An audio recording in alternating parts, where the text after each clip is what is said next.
Hallo Victoria, wie geht es dir heute? Sehr gut. Ok, ça sera les seuls mots d'allemand, mais c'est aussi pour vous indiquer qu'aujourd'hui, on donne dans l'international, puisque cet épisode sera franchement du côté de la langue de Shakespeare pour faire le lien avec... Zurich, oui. Voilà, c'est un peu l'histoire de la Suisse, voilà. Voilà, c'est l'histoire de la Suisse, mais c'est non moins intéressant. Mais on n'a aucun problème de langue dans ce pays, non, c'est ça. Kind of problem. Everything is perfect. Et donc, du coup, bienvenue à bord de ce numéro 405. Et je suis obligé de vous le rappeler, on l'a un petit peu dit cette semaine, c'est le dernier de la semaine parce qu'effectivement, on bosse sur des events. Dans quelques jours se tiendra la 4e édition du meilleur des RP, meilleur des relations publiques. Et puis nous sommes déjà la tête dans le guidon pour le meilleur du web qui se tiendra, lui, par contre, fin novembre. Mais vous avez dû voir passer des choses sur les réseaux sociaux. Restez connectés. Revenez très souvent pour les prochains lives. Il y a peut-être des surprises qui s'y cachent, mais c'est parti pour celui-ci qui va être assez conséquent à mon avis avec tout ce qu'on va apprendre. Ouais, et puis ça va être sympa aussi de faire en anglais, quoi. Exactement, un bel exercice. Allez. Let's go.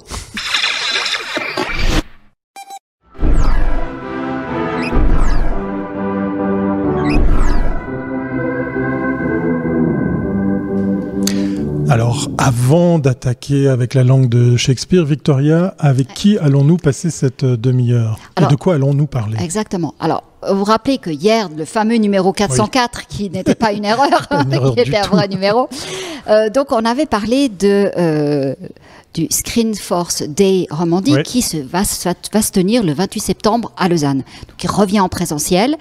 Donc, je vous rappelle, il s'agit d'un rendez-vous annuel du monde de la télévision, des régies de la télévision, Admera, Goldbach, qui, à ces deux-là, elles représentent pratiquement la majorité de l'inventaire publicitaire des chaînes de télévision qui sont présentes sur le marché suisse.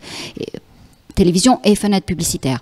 Donc, on sait que ce média, le média télé, a bénéficié de la pandémie en ramenant les jeunes générations vers les écrans de salon. Ils ont découvert que l'écran qu'il y avait pouvait pratique, ça pouvait servir aussi à regarder de la télévision. Donc voilà.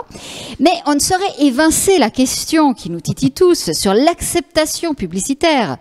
Alors aujourd'hui, nous recevons Janina Kautz, chercheuse au Insight Institute à Zurich, qui a justement réalisé une étude sur l'acceptation de la publicité sur certains médias, dont la télé. On va en revenir. Bonjour Janina. Hallo Janina. Hi. Wie geht es dir? Ja, gut. Très bien. That's all du sprichst auch Französisch. Perfekt. So we do all in French. Yeah, it will be a big mix. Okay, let's go. Okay, let's start. And first of all, I have to introduce this first topic about we do say parcours. What have you done to arrive to this Insight Institute?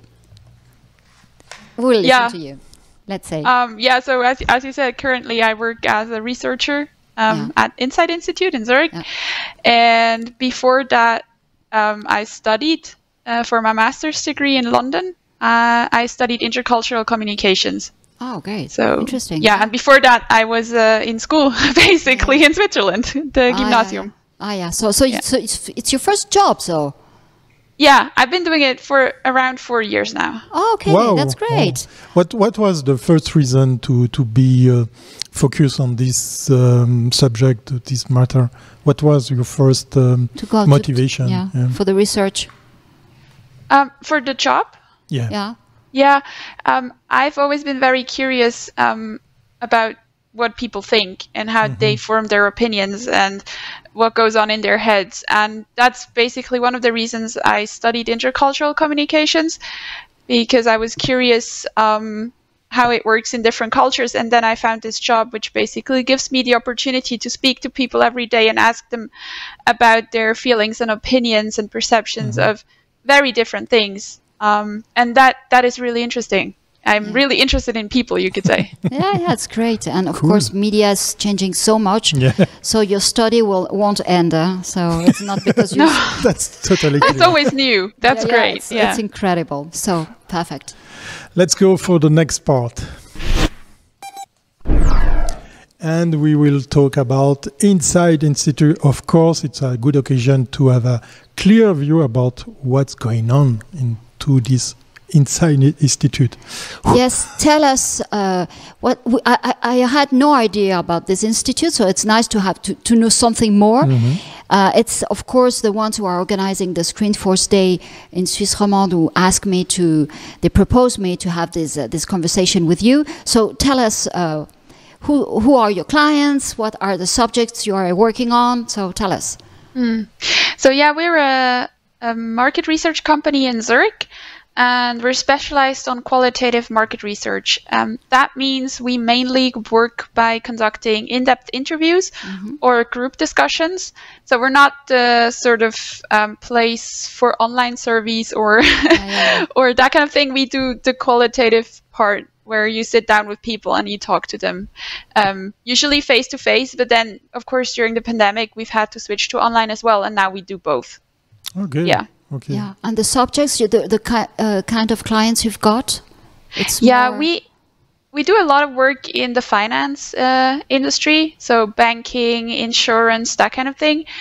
But also, say, consumer goods, advertising, communication, all that kind of thing. And then the types of study we do, those can be very different as well. So sometimes it's about the needs of users for a certain product or a certain company. Sometimes it's about opinions or how they use a product. So it's very, very different. Or also brand perception, brand personality, that kind of thing as well. So yeah, it's very diverse. What to continue in English, what's your USP? I have to ask you, because from my side, I have the impression there is a lot of institute doing something like you. What clearly is your USP in the Inside Institute? Yeah, well, we have a lot of experience here. This company has existed for, soon it's going to be 20 years. Yeah, wow. Yes. Yes. So we have a lot of experience. We also have a very good background in those industries I just mentioned, because obviously we've done a lot of research about very different topics, so we never start from zero. And we also have very, very good respondents. So we have our own pool of respondents who we recruit. So it's not just anybody. So we know that the quality of responses we get is really good. And just, have you seen a difference before and after these 2 years of pandemic? People, the way of doing, they answer easily, more easy, less easily.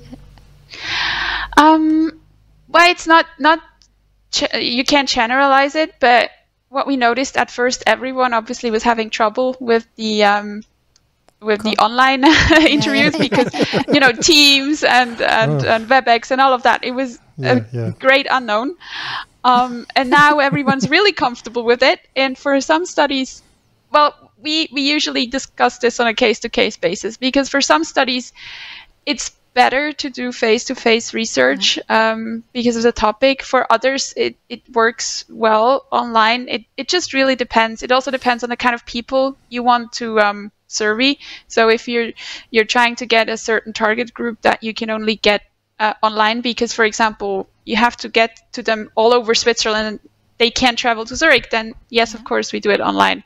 And for others, it's still better to do it face-to-face. And often we just mix. Regarding the type of your customers, is there an ideal mix between online and physical? I'm sorry, I don't think I understand the question. Yes, for the surveys. I mean, usually when you are doing face-to-face, they are part of online, or there is an ideal mix. What is the mix? No, you can't really say that in general. It really depends on the study, because each topic and each study is different, and then the type of people you ask is also different. So you have to really tailor that. Okay. And it's also a question of money, because when you have to bring people, I mean, does it cost more for you because you pay them or you don't pay them?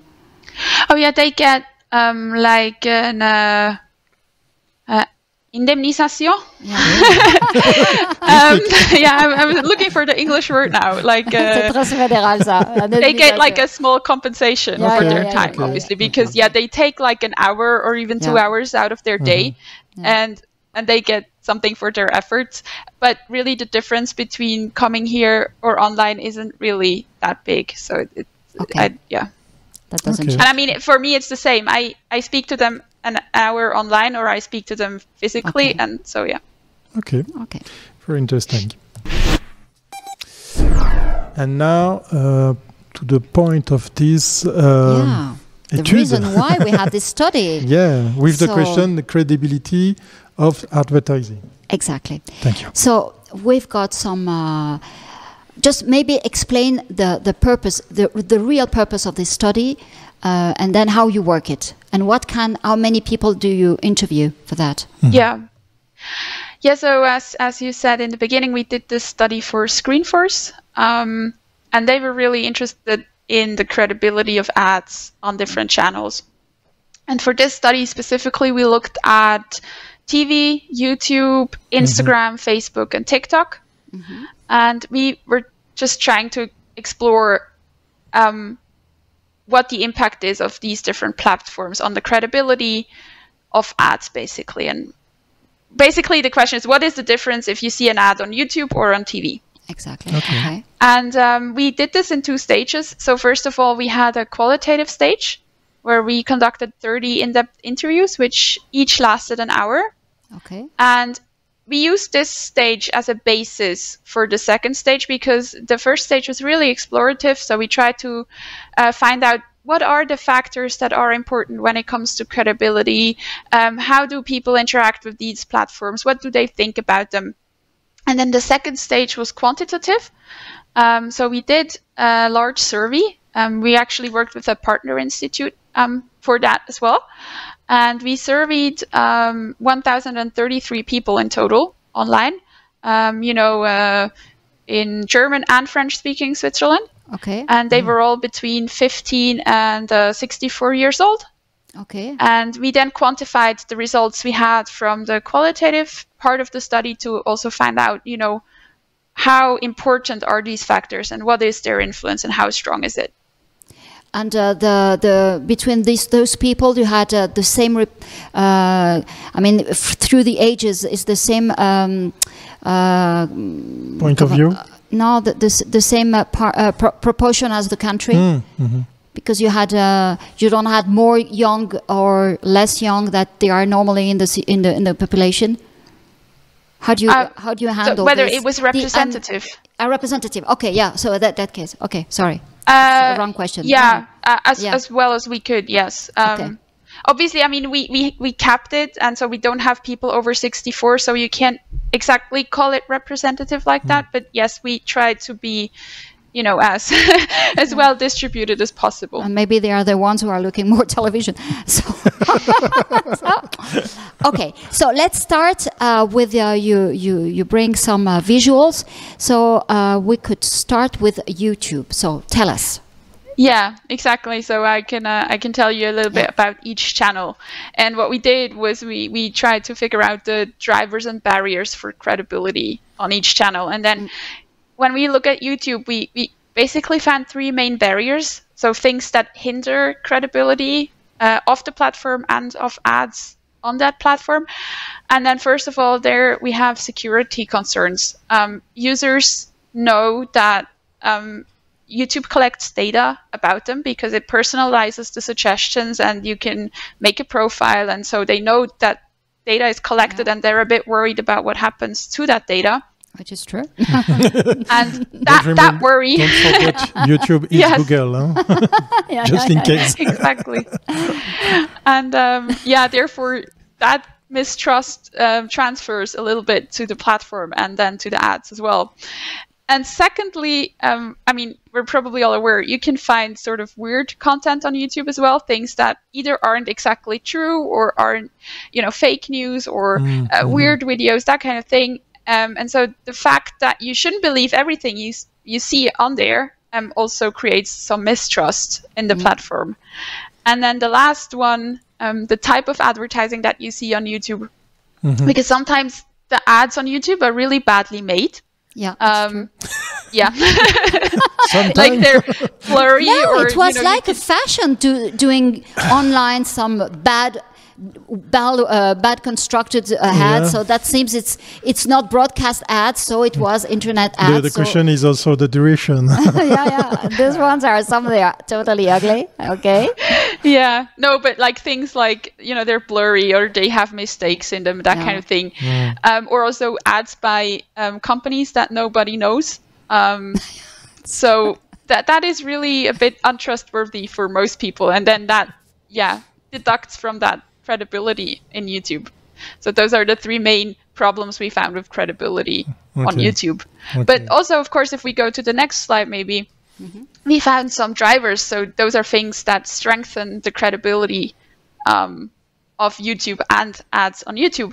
And first, we find that there's a lot of valuable content as well. So you can find tutorials, you can find instructions, documentaries, news. So really reliable and trustworthy sources. And that then transfers to the platform and the ads as well. Another thing also, just contrary to what I just said, is that some ads on YouTube are really well made. So, they're almost like TV ads. Yeah, because some are TV ads. Yes. And you have good ads with nice images sometimes, and by companies who people know. So those are then good for credibility. And the last thing we found are the institutional associations, because you have, for example, media houses such as RTS, Arte, ZDF, and so on, that people already know and they already trust those institutions, and those are on YouTube as well. So that then increases credibility as well. Okay, that's interesting. Okay, so then we have social media, general social media. Yeah, and here we just subsumed TikTok, Facebook, and Instagram.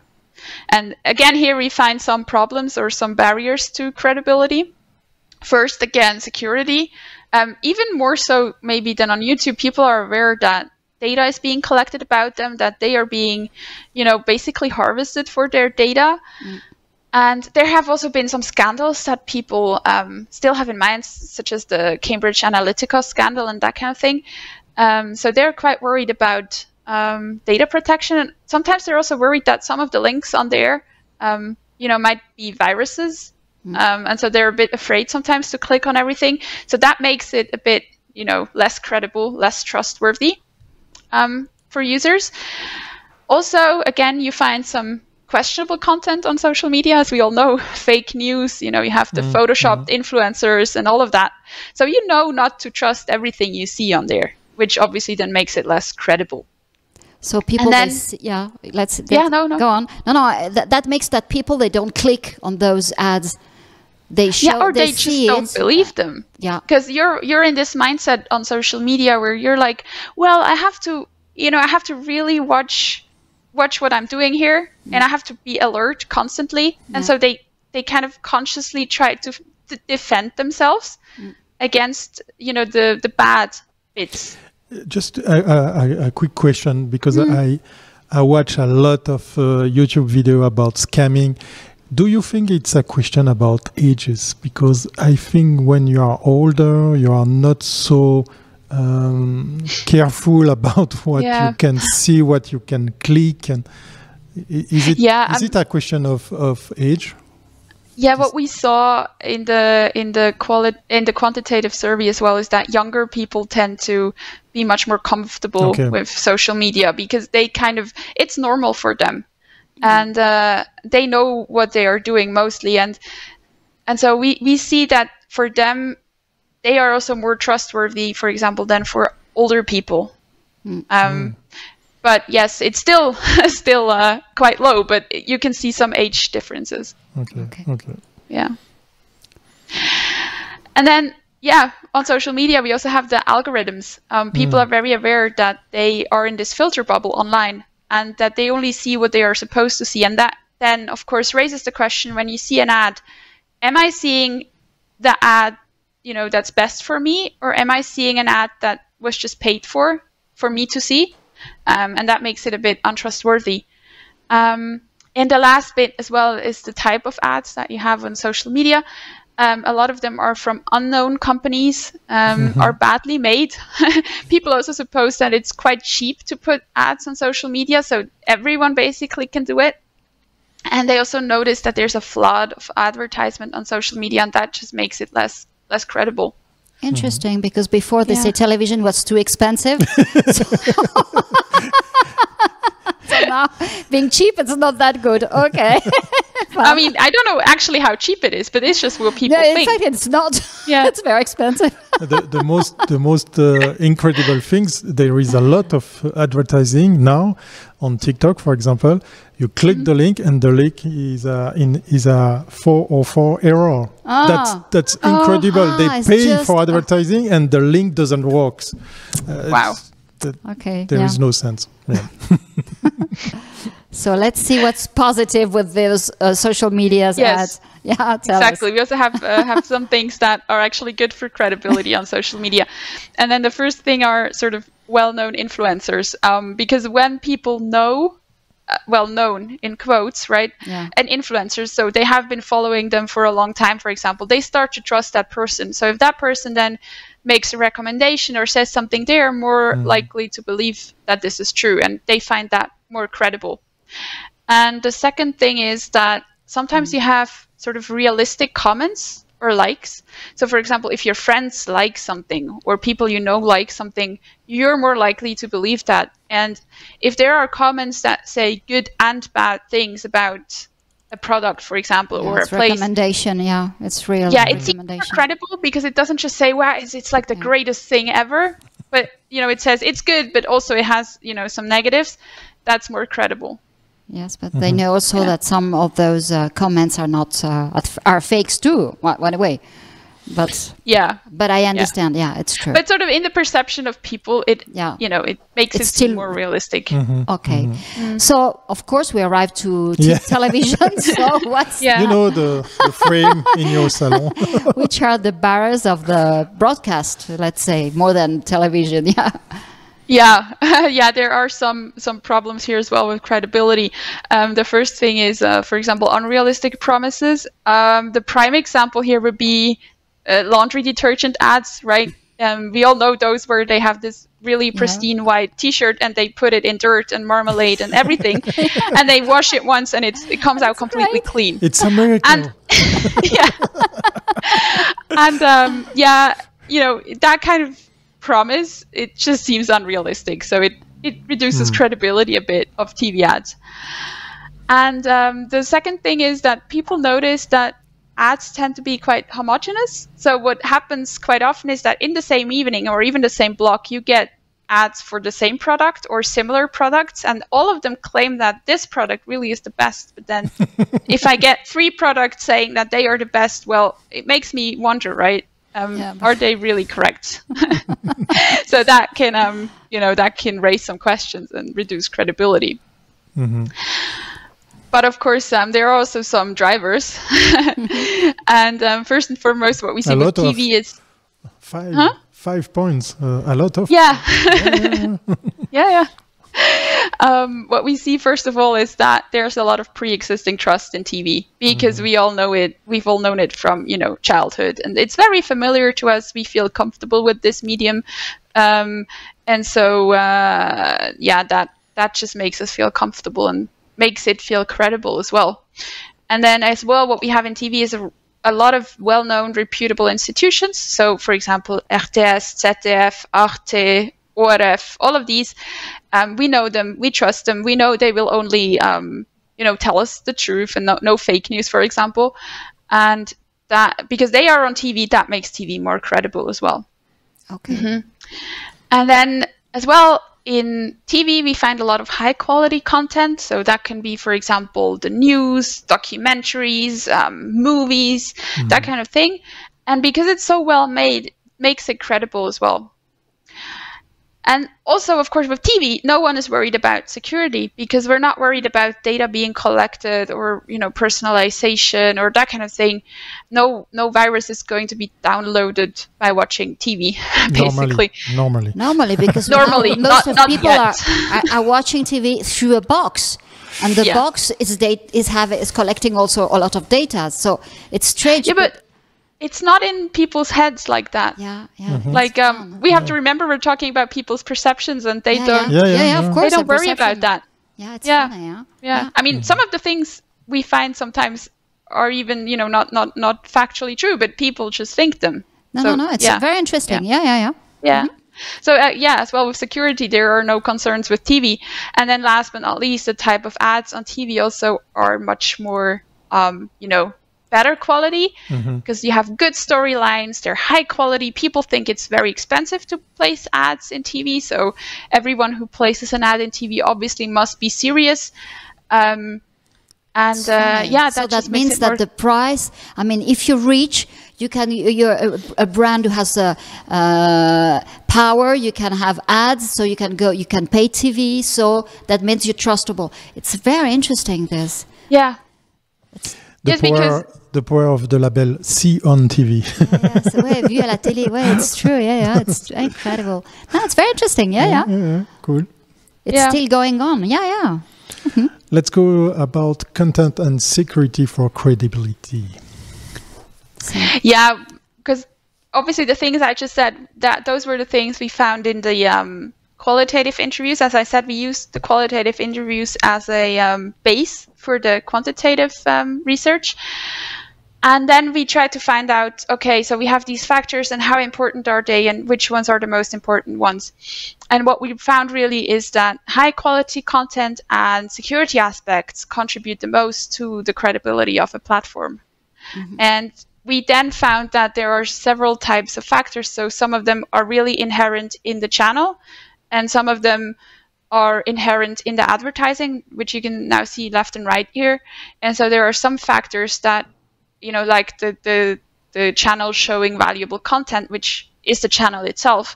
But then in the ads, if the ads are for a trustworthy company, then that is the quality of the ad. And so we split that up like that. And here you can just see, the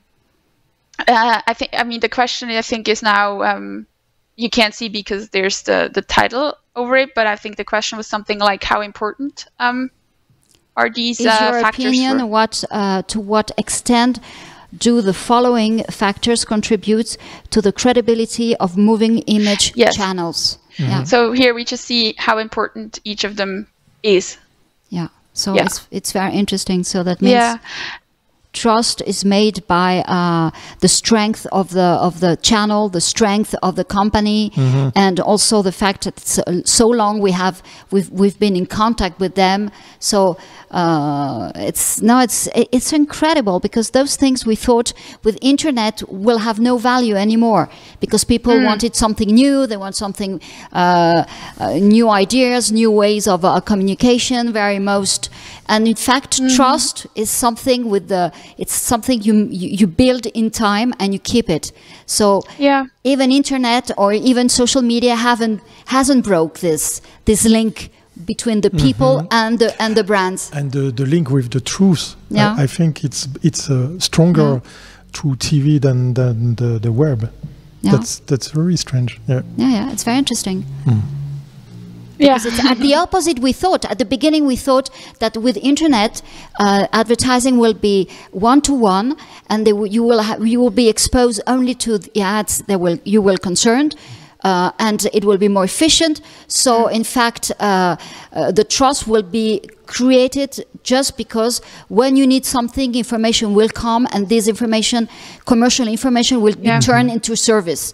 And in fact, we see it's exactly the opposite. In fact, people, they don't want as much to be followed by those algorithms, and they don't want to have just the good ad at the right moment, because that scares you. And in fact, having a page of ads, and the ads are not the ones you wanted, but you can trust, are more efficient. It's better for the consumer than the other one. I think it's very interesting. I can't really, based on this study, I can't really speak about efficiency, so I can't tell you how it really translates into sales, for example. But I can just speak about credibility. And trust that people have. Credibility makes sales. Voilà. Yeah. Well, maybe. Yes. You're probably more of the expert on that than I am. Yeah. No, but that's true. And there's obviously a fine line between, you know, being shown ads that are good, like suitable for you, and not being just shown just ads for you, because people also appreciate being shown the ads that, you know, are relevant to them. But you know, if I now speak about, I don't know, baby formula, and then I get an ad for baby formula, I'm going to be suspicious, right? How do they know? Exactly, that's it. That makes people they feel scared when it's too relevant for with their lives. Yeah. It's yeah. So let's go to the other one, because we are at already 30 minutes. Yeah. The last, or quite the last slide. Yeah. Yeah. Yeah. Yeah, the two ones. Quiet finish. This one. Yeah. And here we then looked at, you know, how well each of these channels fulfill the criteria for credibility. So if you remember before, we just looked at the criteria and how important each of them are. And then we asked, okay, but how well do they apply to these channels? And here we see TV in red, and we can just see that TV really fulfills all the requirements of a channel for credibility. And then the other ones, slightly less so, I mean, by a big stretch less so, social media, YouTube. But the ranking is funny. It's TV, YouTube, Facebook, Instagram, and TikTok. For the moment. The moment. Yeah, of course, yeah. You would have to look at this again in like 5 years, 10 years, and see how it will change. Yeah, of course. Yeah, I'm talking about TikTok. I think there is bigger change coming. Yeah. And then also the slide after, we did the same thing for the factors, you know, inherent to advertising. So we asked how well do ads on this channel fulfill these criteria, and we can also see here that TV really fulfills them the most. Yeah. There's still, of course. No, it's very interesting, and it's the proportion is very, after let's say more than 15 years of internet, it's incredible to see that television is still so strong, which is interesting also for this media, and of course it's well, I mean, social media hasn't taken all. We know they take a part of these ad revenues, which is the problem for all medias. But I think the part of the television hasn't been touched, and I think the ones who are going on social media are more the ones who they went before on print, maybe. Those budgets of the print, they've gone to web, but television is still strong everywhere on all the markets. Yeah, I mean, I can't speak about budgets, but what we just found is that in terms of credibility, it really is the strongest one. As I said, how effective or how many people you reach, I don't know, because we didn't look at that in this study, but I know. In terms of credibility, yes, it is. Very interesting. Because we are running out of time, I'll get last question, a very simple question. There is any chance to get all those documents? Do we have to come to Screenforce to see all those things? I think so. No, as far as I'm aware, they're going to be available after the Screenforce Day online, I think. Great. On the Screenforce website for download. Yeah. The German version already is available because the Screenforce Day was already, you know, in spring in Zurich, but I think it will be available afterwards. Yeah. Okay. Perfekt. It's time to say goodbye, Janina. Das war perfekt. Dank vielmals für deine Hilfe und deine Zeit. Das war sehr, sehr interessant. C'était effectivement un bel exercice pour nous tous, pour tous les trois. Génial. Et c'est surtout une belle occasion de vous donner envie d'aller justement à Screenforce pour ceux et celles qui sont concernés. Janina, bis bald et dank vielmals noch einmal. Merci beaucoup. Thank you. Bye bye. Tschüss. Au revoir. Voilà, il est temps de se quitter. Un exercice pas trop mal après 405 épisodes, mais surtout des chiffres très intéressants. Challenge, exactement. Et puis franchement, je pensais pas qu'on avait autant. On apprend plein de choses. Oui, c'est fou. Moi, la télé si présente, si forte effectivement dans tout ça. Ça nous ramène au début de la radio qui vantait en fait la fin de certains autres médias. On voit qu'il y a toujours du papier, il y a toujours de la télé, il y a toujours de la radio. Ce qui prouve que le bon mix, c'est aujourd'hui télé web. Voilà. Ouais. Enfin, dans le web, je mets réseaux sociaux. Exactement. Et puis on va suivre de très près ce qui va se passer avec TikTok parce qu'à mon avis, il va se passer des trucs dans les années à venir. Alors, on ne se dit pas demain 13h parce qu'effectivement, c'est la fin de la semaine aujourd'hui pour nous. Mais vous pouvez réécouter, repartager. N'hésitez pas, pourquoi pas, à transmettre cet épisode autour de vous. Je suis persuadé que ça va intéresser plus d'un. Et puis nous, on se retrouve lundi 13h pour la dernière ligne droite. Allez, avant le meilleur DRP. Allez, portez-vous bien. Allez, ciao. Ciao.